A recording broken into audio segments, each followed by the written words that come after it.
Hoy, 11 de julio, se cumplen 4 años de las históricas manifestaciones del 11J en Cuba, una jornada sin precedentes en la historia reciente del país. Miles de cubanos salieron a las calles de más de 60 localidades para exigir libertad, mejoras económicas, el fin del sistema autoritario y lo que comenzó como una protesta espontánea impulsada por la desesperación y amplificada por las redes sociales fue rápidamente sofocada con represión y detenciones masivas y juicios sumarísimos. Esto no es solo un debate sobre Cuba, sino un debate sobre la libertad, los derechos humanos y el precio de exigir cambios. Bienvenidos. Y actualmente es creciente la preocupación, la indignación que hay a nivel internacional por la suerte de José Daniel Ferrer. Estamos hablando del líder disidente cubano, prisionero por razones políticas, que está detenido en una cárcel del régimen de Díaz-Canel, cerca de Santiago de Cuba. La familia de Ferrer ha denunciado que la vida del activista está en grave riesgo por las inclementes torturas a las que ha sido sometido en los últimos días. El pasado martes, incluso su esposa pudo visitarlo, lo encontró, estaba visiblemente golpeado, con múltiples chichones en la cabeza, hematomas por todo el cuerpo y el oído izquierdo también con una afección. La denuncia de la familia fue ratificada por el Observatorio Cubano de los Derechos Humanos.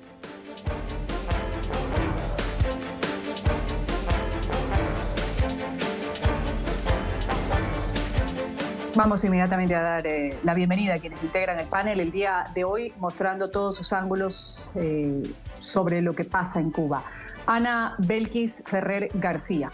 Ella es hermana de José Daniel Ferrer, miembro de la Unión Patriótica de Cuba, que está actualmente encarcelado. Gracias por estar con nosotros. Bienvenida al programa Ángulo. Sí, mi saludo para ustedes y muchísimas gracias por la invitación. Gracias a usted por estar aquí. En Estados Unidos voy a saludar a Carolina Barrero, presidenta de Ciudadanía y Libertad, organización de derechos humanos que defiende derechos civiles y políticos. Gracias por estar con nosotros.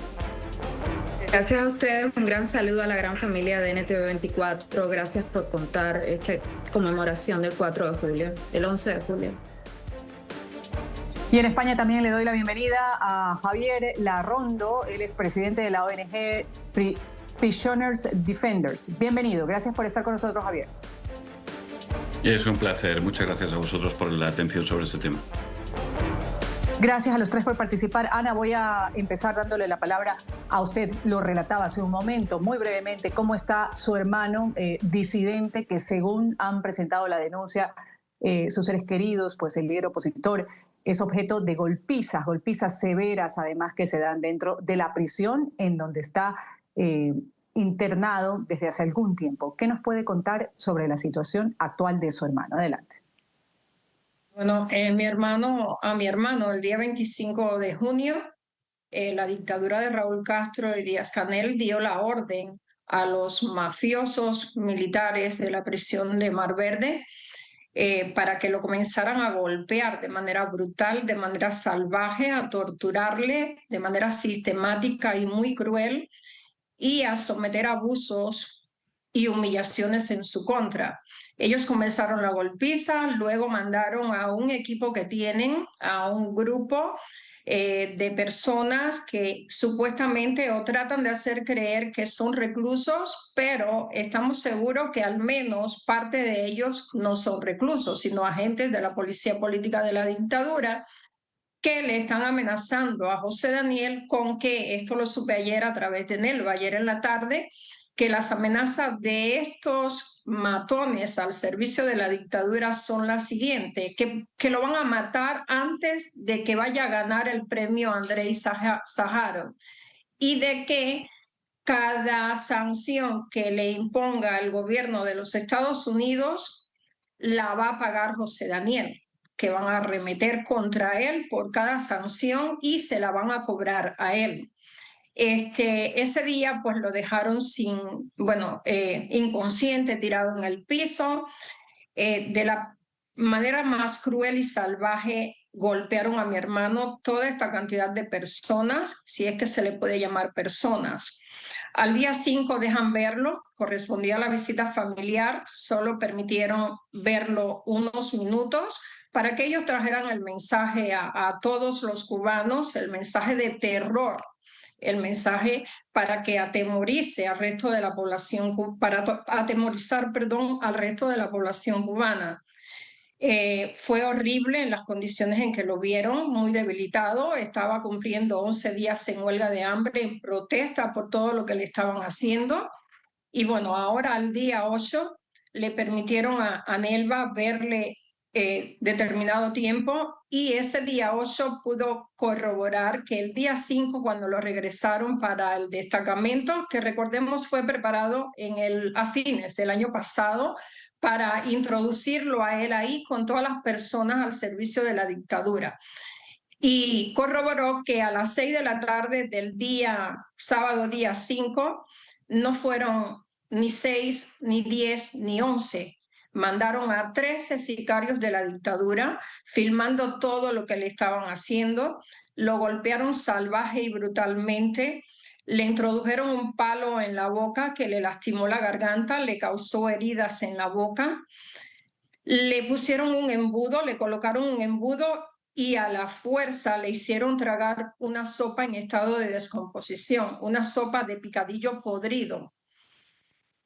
Le dijeron a José Daniel que si se atrevía a vomitar esa sopa, la iban a recoger y le iban a volver a hacer tragar su propio vómito.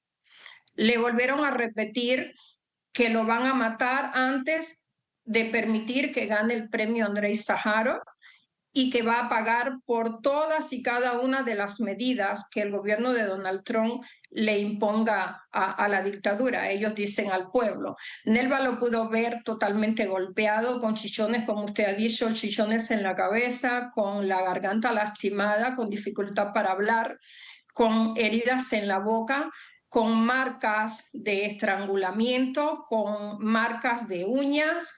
Lo vio con moretones en diferentes partes del cuerpo, o prácticamente por todo el cuerpo. En algunas partes eran más pronunciadas, a punto que dice que cuando vio determinada zona de su cuerpo, ella se puso muy mal, muy debilitado, Claro. La verdad, es una situación horrible por la que está pasando mi hermano, todo por la cobardía de una dictadura brutal y cruel, criminal, que le teme al activismo, a la firmeza, a la voluntad inquebrantable de mi hermano. Gracias, Ana, por ese relato doloroso, conmovedor, además de todo lo que se da, la situación actual de su hermano, que está nuevamente detenido, como usted dice, por ser activista, por pronunciarse, por exigir con dignidad respeto a los derechos humanos, a la libertad.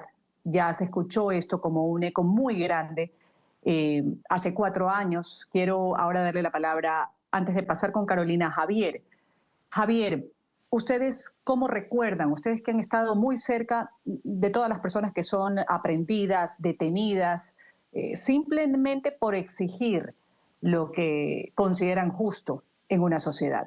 ¿Cómo se recuerda este 11 de julio del 2021? ¿Esto fue una chispa espontánea o el resultado de años de acumulación, de frustración y de demandas justas que tenían en ese momento y que tienen los cubanos? Sí, primero las protestas surgieron como respuesta a las violaciones contra los derechos humanos que sufre el pueblo cubano por más de 6 décadas, por la escasez de comida, de medicamentos, de servicios de todo tipo, ya sea electricidad, agua corriente, y por una crisis que tiene sumido al pueblo en una absoluta desesperación.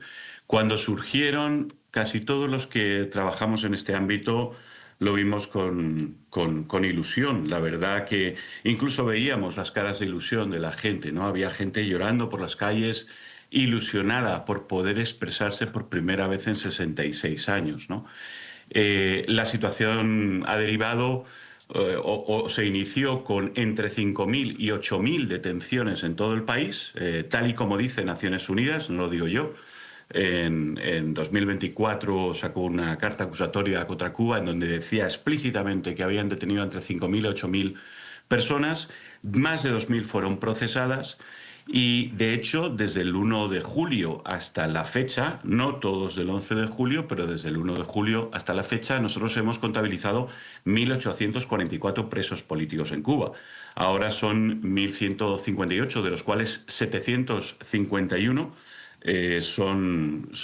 provienen del 11J, ¿no? De los cuales en situación intracarcelaria hay más de 420, ¿no? O sea, la situación en estos momentos es como lo que está, digamos que el caso de José Daniel es extremo, pero todos los presos políticos son torturados, no hasta el nivel que lo han hecho con José Daniel, pero en algunos casos incluso se han sobrepasado hasta haberlos matado. Ya tenemos contabilizados más de 5 muertos en custodia del Estado desde 2024. O sea que la situación es terrible y la comunidad internacional tiene que hacer un esfuerzo muy superior y muy distinto a lo que está haciendo, sobre todo países como Canadá, Noruega, la Unión Europea, que son cercanos a Cuba, pueden influenciar y hacen todo lo contrario. Lo que hacen es legitimar a la dictadura en muchísimos casos y dándoles negocio y demás. Con lo cual, la situación ahora es de desesperación. El pueblo sabe, eso sí, se ha ganado.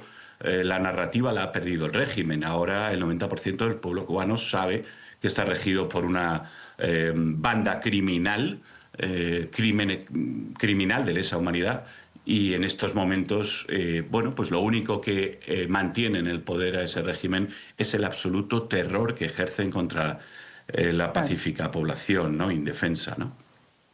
Vamos a hablar más adelante también, Javier Lorondo, de la comunidad internacional. Ampliar un poco esa idea que usted deja sobre la mesa, Carolina. Lo escuchábamos a Javier y dice, claro, se veían rostros hace 4 años, quizás ilusionados de poder expresarse con claridad, además, luego de más de 60 años de estar en las calles.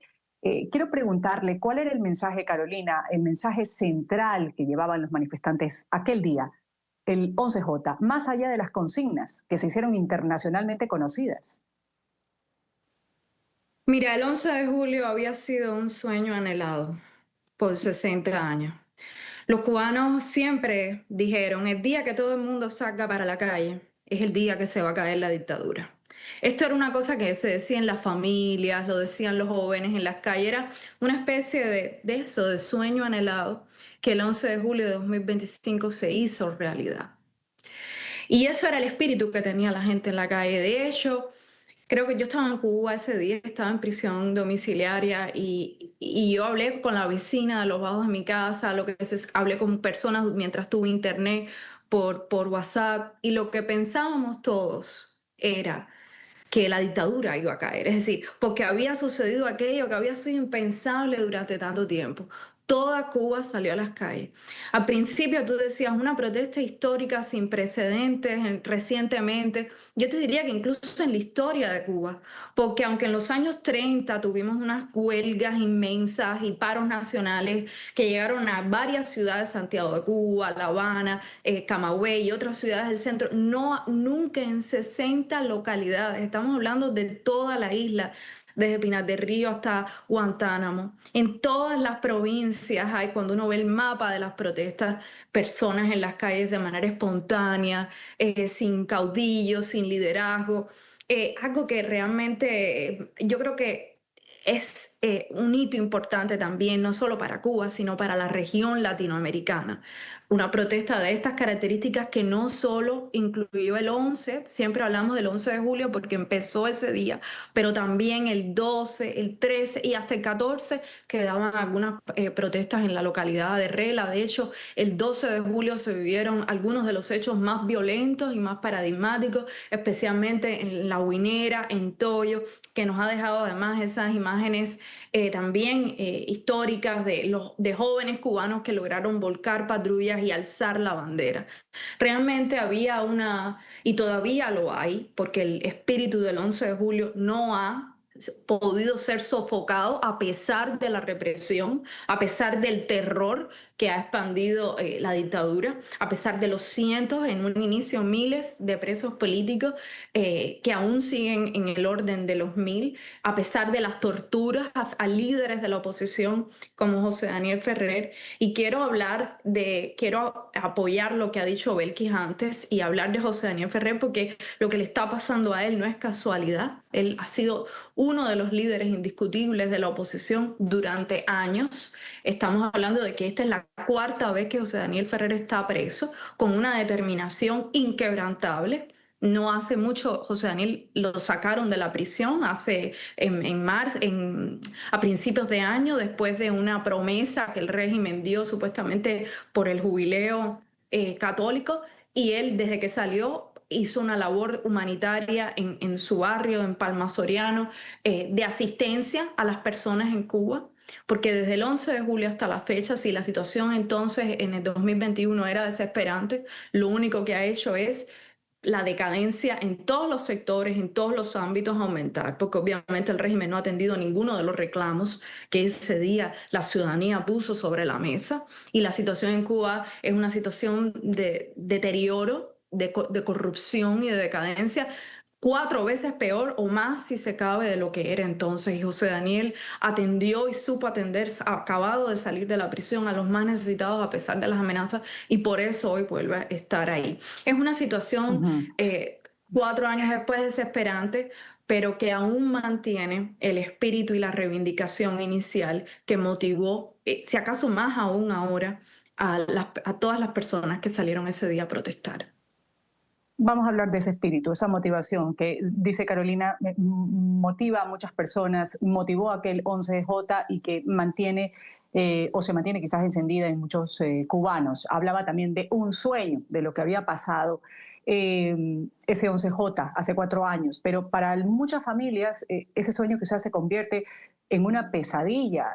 Ana Belkins, desde entonces, desde ese 11J hace 4 años, ¿cómo ha cambiado la forma de activismo, le pregunto, dentro y fuera de la isla?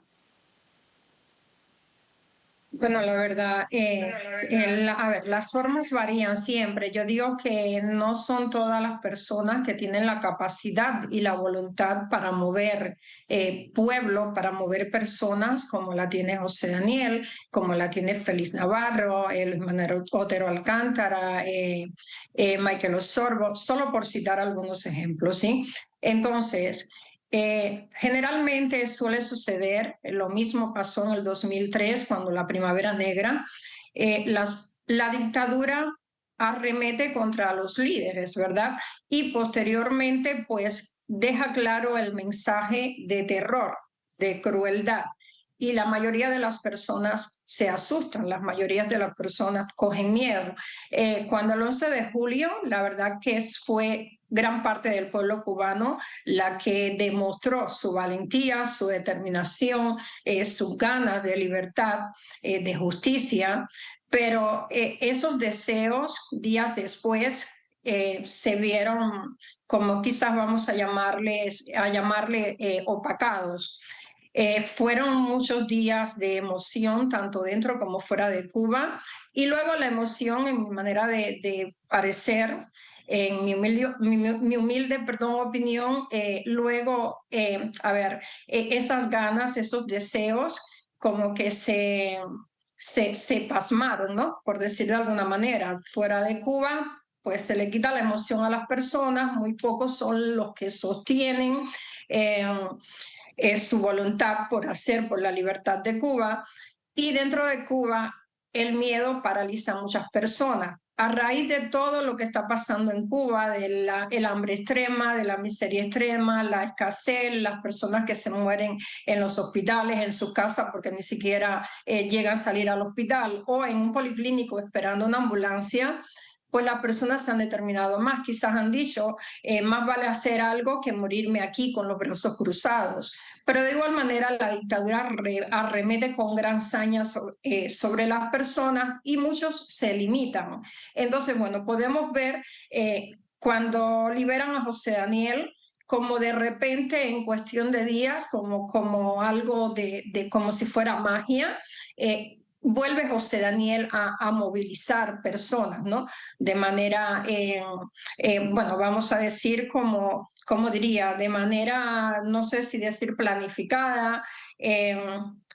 José Daniel, de repente que todos los activistas estaban con no ganas de hacer, porque tienen la mayoría temor de ser encarcelado, de ser torturado, de ser todo lo que sabemos que la dictadura hace.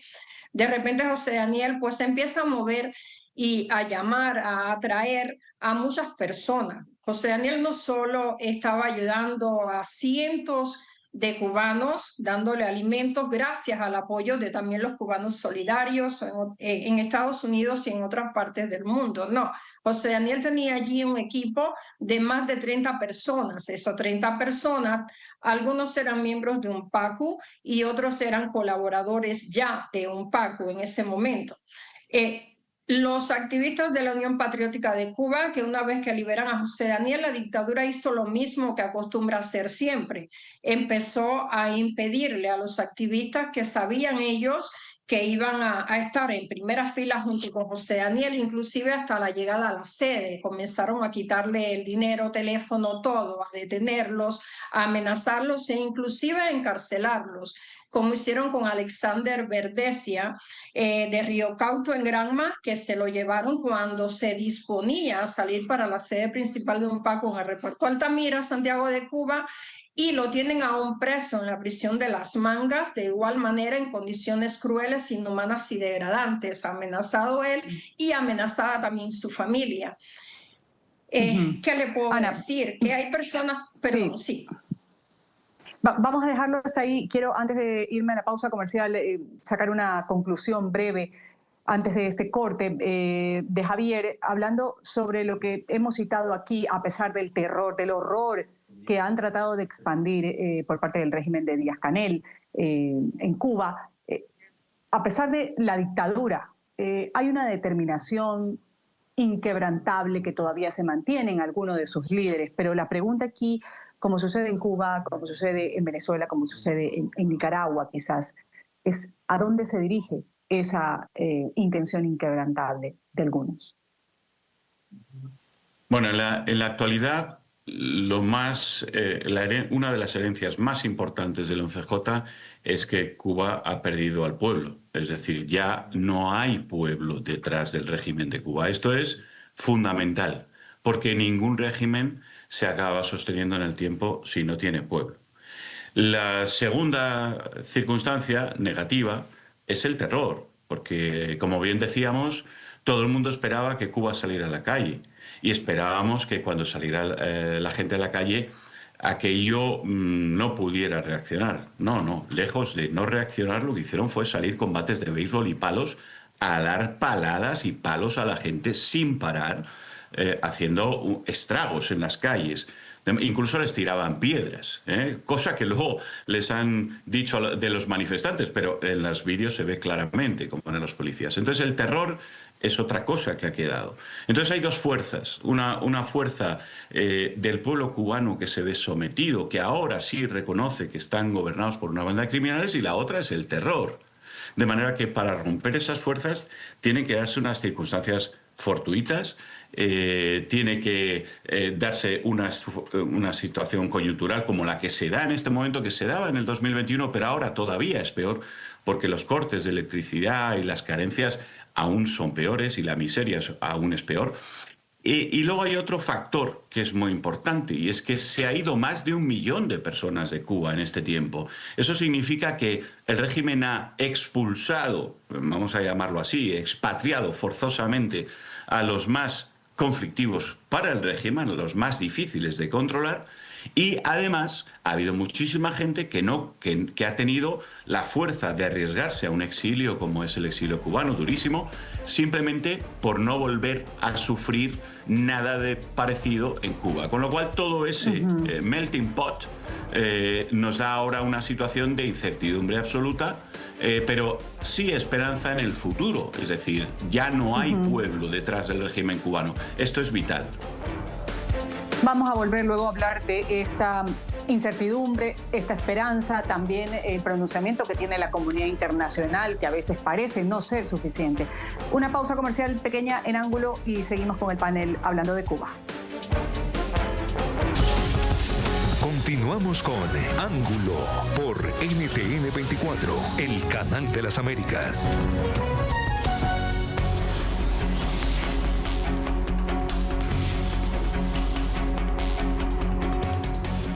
Seguimos en Ángulo. El 65% aproximadamente de presos políticos en Cuba son manifestantes de ese 11J, que hoy se conmemoran 4 años. Muchos de ellos cumplen condenas de hasta 20 años acusados de delitos como desórdenes públicos, atentado o incluso sedición.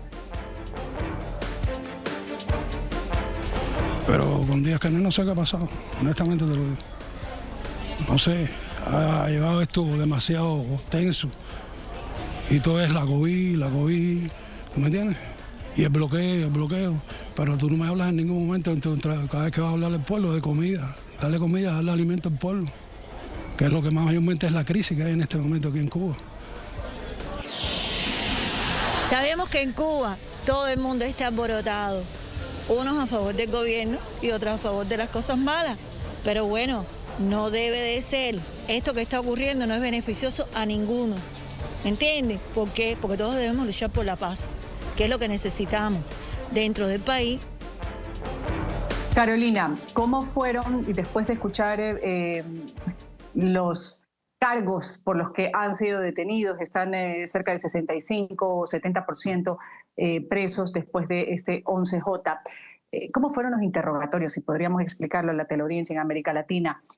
Juicio, el tiempo en prisión. ¿Qué podríamos decir de todo ese trayecto que han tenido que pasar quienes se manifestaron? ¿Ha habido acceso a una defensa? Me alegro que hagas esa pregunta porque vale la pena describir el proceso después de las protestas, que como comentábamos antes duraron hasta 4 días. ¿Qué pasó precisamente después de eso? Lo primero es que el mismo 11 de julio a las 4 de la tarde el dictador Díaz Canel salió en televisión y dijo que la orden de combate estaba dada, lo que le dio permiso a los cuerpos de seguridad y a los cuerpos como las avispas negras, los boinas rojos, para salir y a palos llevarse a la gente para presa, mantenerlas presas sin ningún tipo de manera arbitraria y sin ningún tipo de proceso, en muchos casos durante semanas y otros que quedaron meses. Luego de eso vinieron, sobre septiembre comenzaron los juicios del 11 de julio. Estamos hablando de juicios masivos.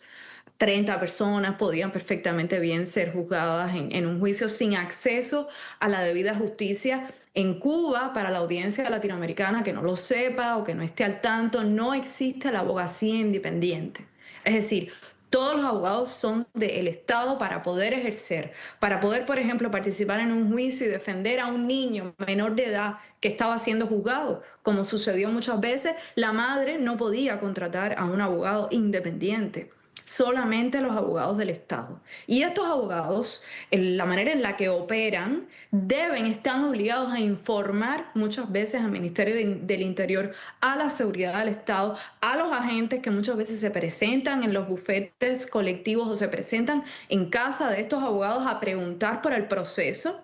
Pero además la jurisprudencia, los jueces y los fiscales reciben lo que ellos llaman órdenes circulares que llegan donde se recomiendan desde el Buró Político del partido y el Ministerio de Justicia cuál debe de ser el procedimiento o la condena en este caso. Son sugerencias en años y en tipos de condena que luego terminan siendo órdenes en realidad, ¿no? No hay tampoco nada que se parezca a una independencia judicial. Entonces vimos juicios que sucedieron a lo largo de todos esos meses, septiembre, noviembre, diciembre, enero, febrero, en donde se juzgaron cientos de personas sin ningún acceso a un debido proceso. De hecho, los cuentos que nos llegaban de los familiares que podían entrar a los juicios, muchas veces las madres no soportaban lo que estaban viendo por el nivel de mentira que se veía. También hay que decir que a muchos de los manifestantes los fueron a cazar a sus casas. Es decir, a través de los videos, de las redes sociales, de las fotos que aparecían, si había alguien que aparecía, los identificaban y los iban a buscar. Fue un proceso también de cacería, en el que muchas madres fueron además engañadas porque les decían lo que queremos es conversar con su hijo, venga al interrogatorio, y no volvían a salir, y algunos de ellos todavía no han salido, ¿no? Entonces, bueno, fue un proceso que duró... Ana Belkins, usted como parte implicada, ya lo decía Carolina, un poco lo explicaba, y hablaba también de la desesperación de madres en medio de estos procesos difíciles. Usted como hermana, si podríamos decirlo de una forma sintetizada, manifestantes del 11J, ¿son presos de conciencia, presos políticos o ambas cosas? ¿Cómo lo apropia su familia con el caso de su hermano? En el caso de mi hermano, lógicamente prisionero político y de conciencia. Ahí es bueno tener en cuenta siempre, ¿verdad?, que la lucha por la libertad del pueblo cubano es de manera pacífica, y quien ejerce el terrorismo de Estado y se comporta de esta manera violenta, brutal y criminal es la dictadura. Y bueno, esa es una de las razones, o la principal razón quizás por la que la dictadura ha incluido hace 2 días a la Unión Patriótica de Cuba en el listado ese que ellos tienen mal armado, inventado, de personas y grupos terroristas. Y esto es muy peligroso, porque detrás de eso no se queda ahí, detrás de eso vienen otras cosas que pueden inclusive traer consigo que la dictadura le pida pena de muerte a José Daniel. La dictadura lo está acusando de propaganda contra el orden constitucional, desacato a la figura de Díaz-Canel, y ahora le andan insinuando que también actos contra la supuesta seguridad del Estado. Javier, ¿qué estándares internacionales aquí, por ejemplo, en este caso, se están violando en el Estado cubano, en el régimen de Cuba? Al escuchar todas estas situaciones, esta pregunta antes de pasar a hablar sobre el papel de la comunidad internacional. Sí, cuando hablamos de juicios en Cuba no podemos calificar lo que se da en los tribunales como juicios. ¿Por qué? Porque se violan principios del debido proceso que son basales, ¿no? Por ejemplo, la ausencia de tutela judicial para la privación de la libertad. Es decir, el Estado priva la libertad de los ciudadanos sin que ningún juez ni siquiera conozca el nombre del que ha sido privado de libertad. Y esto se hace con la ley en la mano, porque la ley de Cuba permite algo que está proscrito en la legislación internacional. Como decía Carolina, los abogados defensores no existen en Cuba. ¿Por qué? Porque para ser abogado defensor tienes que ser independiente, y todos dependen del Ministerio de Justicia y de la Organización Nacional de Bufetes Colectivos, que es una organización del Estado. Entonces, muchas veces los abogados acusan a las víctimas, ¿no? Cosa que es increíble. La dependencia de la jerarquía y los jueces del sistema penal es total respecto al poder político, pero es que además los testigos con los que fueron todas estas personas procesadas, que ahora te comentaré algo al respecto, todos los testigos eran agentes de la seguridad del Estado y miembros del Partido Comunista. No había ciudadanos independientes que testificaran en contra de ellos. Es más, los que querían testificar a favor de las víctimas se les negaba la posibilidad. Pero además las pruebas periciales que realizaron para algunos de los casos, para muchos de los casos, fueron el olor de los perros. Y además no permiten a la defensa presentar pruebas periciales alternativas, con lo cual no hay igualdad de armas, ¿no? Además se criminalizan y persiguen sistemáticamente un abanico interminable de derechos fundamentales. Eso es otra violación flagrante de la legislación internacional.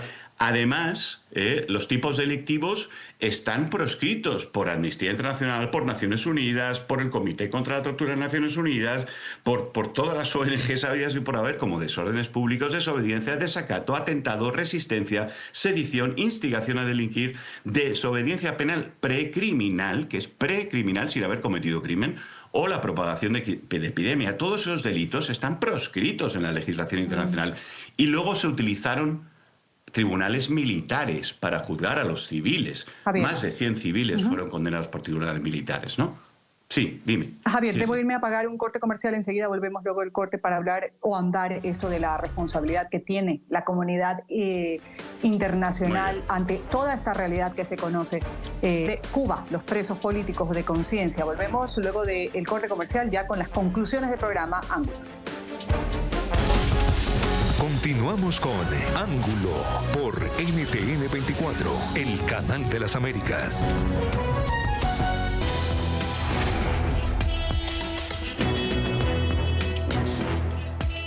En Ángulo, hablando de Cuba, 4 años después del estallido social del 11J, que se agrava la represión de las libertades, 750 de los más de 1000 presos políticos en la isla fueron condenados por las protestas del 11 de julio del 2021. Estamos ya en las conclusiones en Ángulo, se nos ha cortado un poco el tiempo. Ana Belkins, en un minuto le voy a dar la palabra a usted, luego a Javier y termino con Carolina, sobre las conclusiones del programa y hablando o ahondando un poco en la responsabilidad que en este caso tendría la comunidad internacional ante esta realidad. Adelante. Sí, bueno, mire, la verdad y siempre lo que pienso es que es necesario, de vital importancia, que a nivel mundial exista un tribunal de justicia que realmente condene los crímenes de lesa humanidad, que los tiranos, dictadores, genocidas y criminales sean apresados, llevados a esta Corte Internacional y cumplan por todos sus crímenes. Gracias. Javier, adelante. Bueno, pues estamos en una situación en la cual la comunidad internacional no está tomando las acciones debidas. En muchos casos por una falta de inteligencia política brutal, pero en muchos casos por connivencia, por simpatías arcaicas y anacrónicas con el régimen y por eso de la no injerencia y la soberanía, que en realidad cuando se cometen crímenes de lesa humanidad carecen de sentido. De manera que la Unión Europea, que no está haciendo nada, la Unión Europea incluso ha dotado de fondos a las sociedades del Estado, diciendo que eran sociedades civil, cosa que estaban malversando fondos. Tuvimos que denunciarlo y pararon, pero estaban haciendo eso. Y no han dado ni un solo euro a la sociedad civil, ni apoyo ninguno, ¿no? Noruega y Canadá son países, estos tres grupos son países muy importantes y no están haciendo nada. Entonces, en este sentido, lo primero que tiene que haber es que la narrativa cale en esos países y luego lo siguiente, que es que ante un comisor de crímenes de lesa humanidad no existe ninguna otra medida salvo la coercitiva, el aislamiento, la presión para que ese comisor de crímenes de lesa humanidad tenga que ceder. Y ahora mismo no tiene ninguna presión el régimen cubano, salvo su propia miseria, su propio pueblo y su propia pobreza, pero no está recibiendo la presión del exterior que se necesita para salvar al pueblo cubano, porque es salvarle del infierno, ¿no? Y hablando de esto, ¿cuáles países, gobiernos, si se pueden decir de alguna forma, líderes u organismos internacionales sí le están tomando la atención que requiere en este caso Cuba? Javier. Bueno, aisladamente, el grupo de defensa de los derechos humanos dentro de Naciones Unidas, las relatorías y demás, unas cuantas, sí están haciendo por su lado, pero claro, no tienen ninguna capacidad ejecutiva. Entonces, ellos narran los crímenes de lesa humanidad, pero no hay acciones para ello. Lo que decía Anabel, que es cierto, no hay ninguna tribunal en el mundo que pueda juzgar los crímenes de lesa humanidad de determinados países como el régimen de Cuba. Y el que hay, la Corte Penal Internacional, bueno, pues tiene unas carencias que es como para hablarlo en otro programa, pero al final es muy inefectiva. Con lo cual estamos realmente necesitados de que los países ejerzan una presión diplomática, porque las Naciones Unidas no tiene capacidad coercitiva. Debería tenerla, pero no la tiene. La Corte Penal Internacional no tiene jurisdicción ni competencia sobre Cuba y tampoco la ejerce. Y los países democráticos parece que están ausentes de la fotografía. Parece que los crímenes de lesa humanidad no van con ellos y envían a sus turistas a Cuba para divertirse mientras el pueblo cubano está en el infierno, ¿no? Esos son algunos de los aditivos, pero habría que hablar más profundamente de todo ello. Gracias. Carolina, cierro con usted las conclusiones. Mira, la respuesta de la comunidad internacional ha sido tibia, por decirlo menos, pero en realidad lo que deberíamos decir es que ha sido cínica e hipócrita. Es decir, ha habido mucha complicidad. Y una complicidad que ha pensado que además a través del diálogo es que se resuelve el problema de Cuba. Lo que le ha dado al régimen cubano la legitimidad diplomática y la narrativa para pasar de ser victimarios a víctimas, que es lo que hacen todo el tiempo, victimizarse ellos que son los perpetradores de derechos humanos.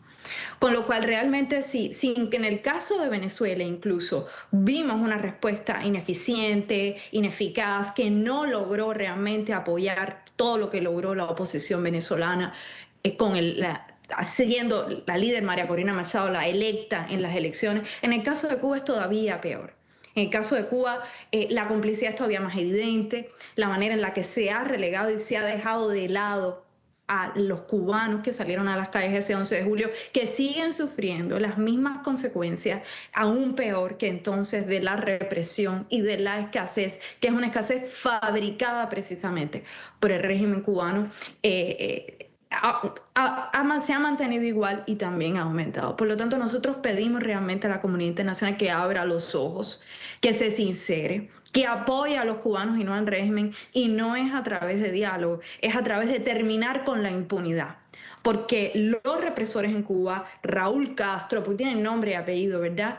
Es una élite corrupta y militar, pero que tiene nombre y apellido, y parte de Raúl Castro y de su familia tienen que pagar. No más impunidad, no más complicidad, no más condescendencia. Tienen que haber pronunciamientos sólidos y firmes que no parten del diálogo, sino de la rendición de cuentas claras ante, primero los cubanos, pero también la comunidad internacional. No vamos a cansar de exigirnos y hoy, sobre todo 11 de julio, esas reivindicaciones se multiplican. Así que muchas gracias al programa por darnos la oportunidad de conversar de este tema. Gracias a ustedes. Voy a pagar un pequeño corte comercial. Volvemos enseguida. Esto es Ángulo. Continuamos con Ángulo por NTN 24, el canal de las Américas. Vamos aquí a agradecer a quienes han participado el día de hoy en Ángulo, 4 años después del 11J en Cuba, estas manifestaciones que se dieron. Ana Belkins Ferrer García, ella es hermana del disidente cubano José Daniel Ferrer. Gracias por haber estado con nosotros. Gracias a ustedes. También voy a agradecer el criterio y las reflexiones de Carolina Barrero, ella es presidenta de Ciudadanía y Libertad. Gracias por haber estado con nosotros, Carolina. Muchas gracias a ustedes por tratar este tema. Y le digo, hasta una nueva oportunidad, un nuevo programa, lo ha planteado ya en varias ocasiones en este espacio Javier Larrondo, el expresidente de la ONG Prisoners Defenders. Gracias por haber estado con nosotros. Muchísimas gracias a vosotros por vuestra labor en defensa de los derechos humanos. Me despido, soy Ruth del Salto. Ustedes sigan con la señal del Canal de las Américas, NTN 24.